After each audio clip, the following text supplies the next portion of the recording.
Hello, I'm Dan Toppy and welcome back to another brand new Fortnite video.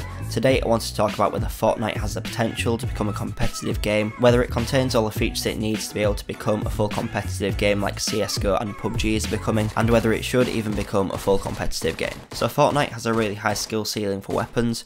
What this means is that the really good players aren't limited in any way, they can continue to improve forever. Building is also really important. This is another area that would be really key in a competitive situation. If you can build really quickly in Fortnite and you can build effectively to block out your teammates, to protect yourself, and also to get to those positions and to build bases a lot quicker than the other players, then you and your teammates are much more likely to win those gunfights and the overall game. Communication in duos and squads is another area which will be really important in a competitive gameplay situation.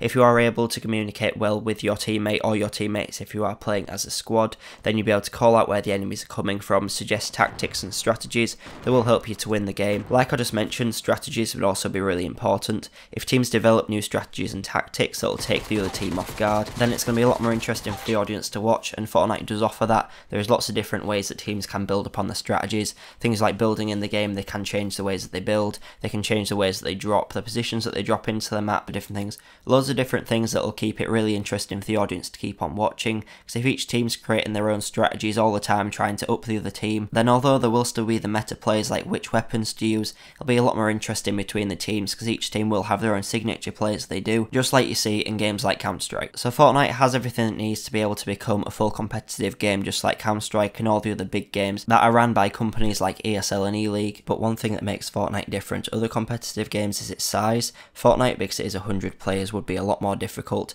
to actually make a competitive LAN tournament of. They have managed to do it with PUBG, but it does bring up a few issues because you do have to have referees for every single team. This means you need a lot more players, need a lot more of a bigger arena, and it's also going to cost a lot more money just to set up, just because the amount of PCs or consoles you're going to need, as well as all the equipment that you're going to need to stream it properly. Because obviously streaming 100 players games is a lot harder than just streaming 10 players games. You're going to have a lot more people switching between those, monitoring every game to decide which part is the best to show on stream. It's going to have to be done really quickly just so they don't actually miss any of the action, and also the presenters and the commentators who are commentating over the game are going to have to be extremely knowledgeable to know those 100 players, to know the teams that they work for, so that they actually know what they're talking about. Like I said, PUBG have done this a few times. They did the Gamescom Invitational tournament. This didn't go down very well. It was one of the worst tournaments we've ever seen, just because there'd never really been a tournament of this size before. They didn't really know how to monitor all 100 players at the same time and get all the really good gameplay.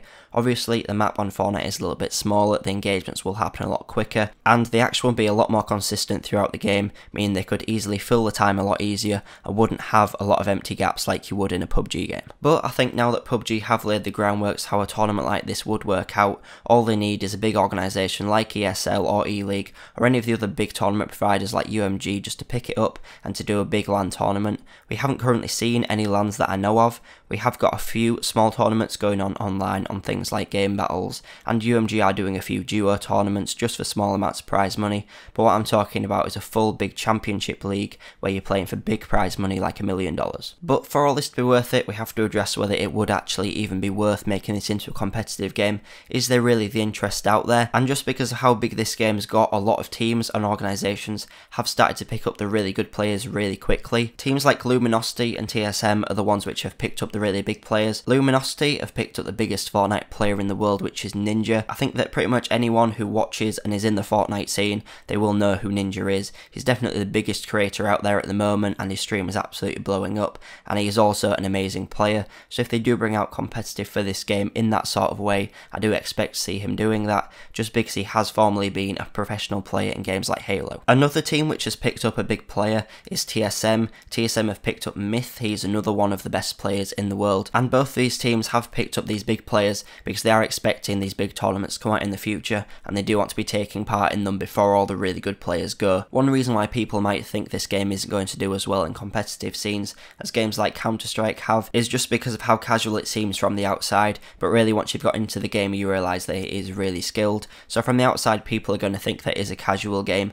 but I think the amount of players that are playing in Fortnite is more than enough to sustain the community. But let me know what you think about the idea of competitive Fortnite. Would you be interested in watching a big tournament that's hosted by a company like ESL? Personally, I've been into watching esports quite a while. Started off with Call of Duty, I was a massive Optic fan, and then I moved over to Counter-Strike when I started playing more of that, and I loved watching both of them. I loved watching the teams progress up the tournament. Then when you got to the final, if it was one of your favourite teams in it, it was always really good to watch. So I'd love to see a Fortnite tournament. I think it's the next step that the game needs to take for it to grow up to another level. Epic needs to start investing in this, making the tools that they need such as spectator features, and picking the right company to back their game, and also assigning a load of money as winnings. But let me know what you think of all of this. Let me know if you have enjoyed this little video just talking about whether Fortnite could become a competitive game.